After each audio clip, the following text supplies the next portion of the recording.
Hey everyone, my name is Verda Luce, and I am an astrologer and life coach and relationship coach. And I just wanted to share a few thoughts and reflections about the Brangelina divorce, Brad Pitt and Angelina Jolie. I don't follow a lot of the Hollywood stars' life, but there's a lot of iconic energy in Brad and Angelina. Of course, they're worldwide famous. And so their birth charts and their transits and cycles they go through actually really speak a lot to a collective awakening that we can all realize. When you study famous charts, sometimes you really get some deep insights into how astrology works, the symbols function. And so I wanted to share just a few pieces, also because I am a relationship coach. I'm always seeking to bring evolution and empowerment into the lives of those I work with, especially in their relationship context. And so one of the things I wanted to share with Brad and Angelina's chart was just what's happening for each of them in their cycles, and also their composite chart. In this first video, I want to share what each of them are going through. They really do have a kind of the perfect storm for divorce, and this might be very insightful for all of us who are attempting to be in conscious relationship and to work with cycles and the highest frequencies of expressing them. So my condolences are out to the family. I know that it's very difficult for children to be going through the divorce as well as the parents. But I just wanted to offer a little bit of insight here and just spend a few minutes on Brad's chart and a few minutes on Angelina's chart.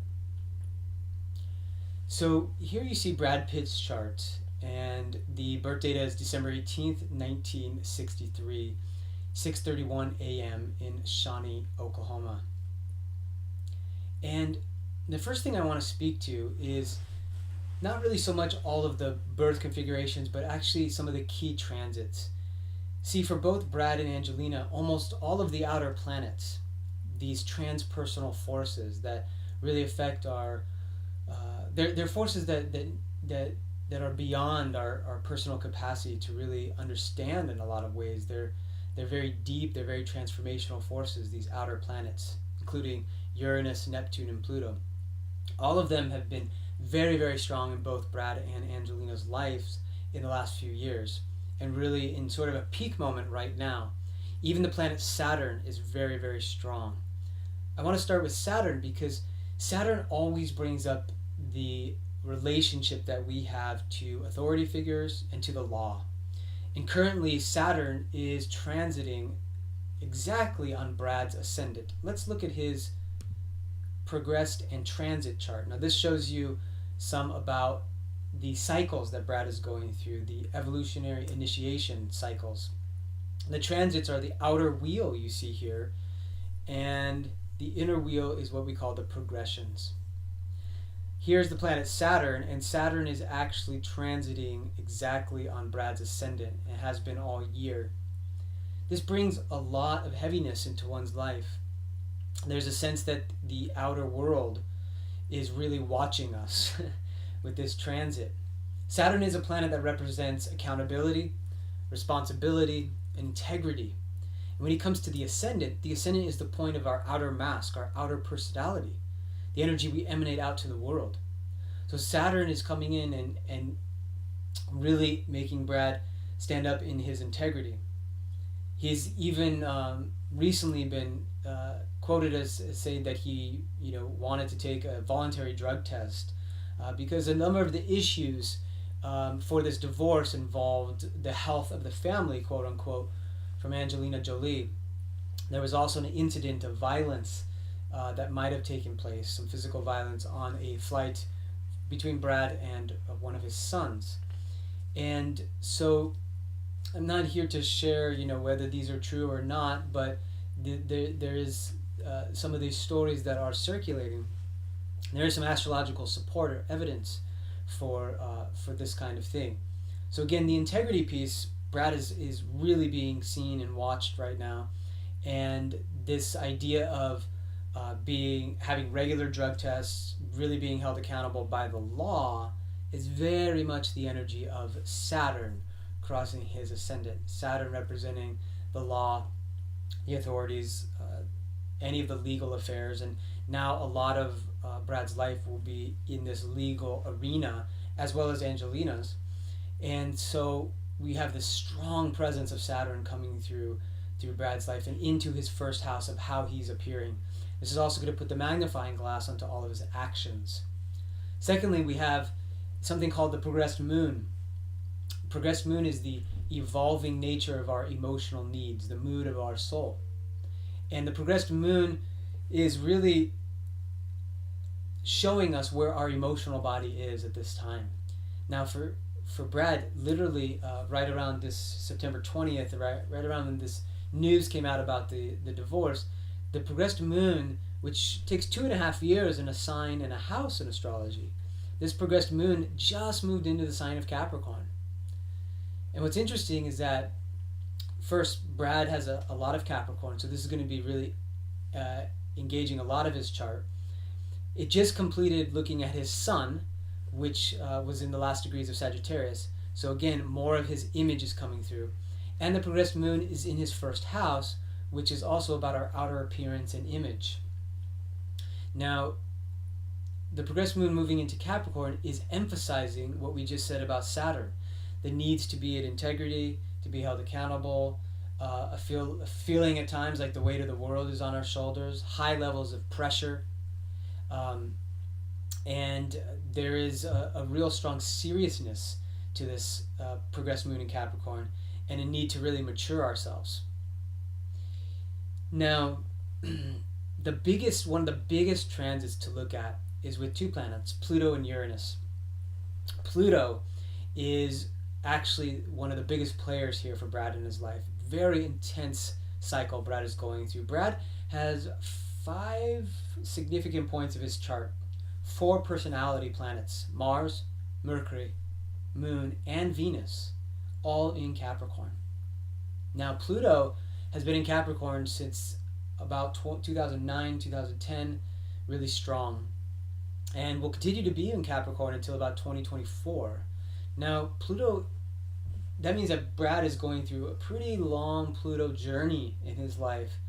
And for the last 4 or 5 years, Pluto has been on Brad's Mars. And that brings up a lot of this unconscious material in our desired nature. Mars is the conscious desires. Pluto actually represents a lot of the unconscious desires, these forces that are usually existing in what we call the shadow world. And so when it comes to a big Pluto transit, a lot of our control issues, our shadow emotions, especially self-destructive behaviors, can really come up into our life. For Brad, it seems like some of this has to do with some, we could say, past life material or very old material in his soul. And this is because Pluto is on his south node. The south node is at 12 degrees of Capricorn, and Mars is on his south node in Capricorn, as so is Mercury as well. And this suggests that, Brad is someone that comes in, probably had a feeling in his life of needing to be accountable and in integrity, to be successful, to be ambitious, to be driven. This is all Capricorn themes, but even more amplified by the Mars presence. Mars being a warrior energy, a highly passionate energy, a very desirous energy, sometimes filled with rage and anger. And there was definitely stories about there being, some threat or some possibilities of violence within the family, is what Angelina claimed in these reports. Now, Pluto conjunct Mars as a transit over the last few years can definitely bring one into violent outrage or outbursts. The other side of it is that energy can be suppressed and it could be leaking out in very unhealthy ways. So if Brad is not cathartically moving these intense emotions inside of him through physical exercise, through therapy, through breath work, through different kinds of ways of accessing his unconscious, then it could come out as self-destructive behavior, like stories of him drinking quite a bit, alcohol, whiskey, all these different things that can bring this self-destructive quality into his life. He might not even know why he's doing what he's doing, but it's some kind of compulsion deep within the soul. This would be Pluto transiting the south node. Now, I'm emphasizing a lot of the shadows or the negatives of all these transits. Each of these transits could be taken in a positive light. I mean, this cycle with Pluto could be a time of great alchemy and great transformation for Brad, the wake up call. But I am emphasizing the negative just to say where, how can a divorce cycle start to happen in one's life. And with so many transits that are intense like this, there is a lot of symbolism that supports a major break in one's life, a breakdown possibly, and hopefully for Brad, a breakthrough. But this Pluto transit, Pluto at 14 degrees of Capricorn, on his Mars, his south node, coming to his Mercury, and then in a few years to his Moon and Venus. 10 years from now, 8 years from now, this Brad Pitt that we knew is a very, very different person. And he's probably a very different person to himself. This is an intense, shamanic, we could say, experience that Brad is going through, an underworld death and rebirth. And it's so interesting to see, Pluto was the lord of death, or Hades was the god of the underworld. And in a lot of ways, I mean, even on Facebook, there's like, if you type in Brad Pitt, you'll see that there's Brad Pitt suicide comes up and Brad Pitt dead. And this is very much a Pluto Mars combination of this intense, violent, death, and also this kind of glorification of this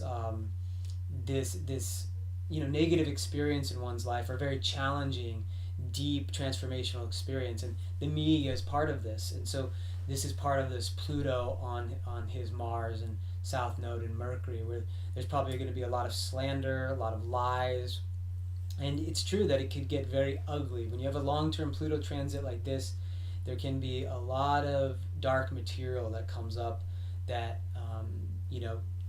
from his own unconscious out in the public sphere, within the relationship. We hope that it doesn't go that way. And then Pluto to Mercury, there could be, lies, cheating, manipulation towards him, and also coming from him during this cycle. And that's just an emergent cycle. So he's got about 3 years of Pluto on his Mercury. Now, I want to just move quickly into one more transit, which is Neptune.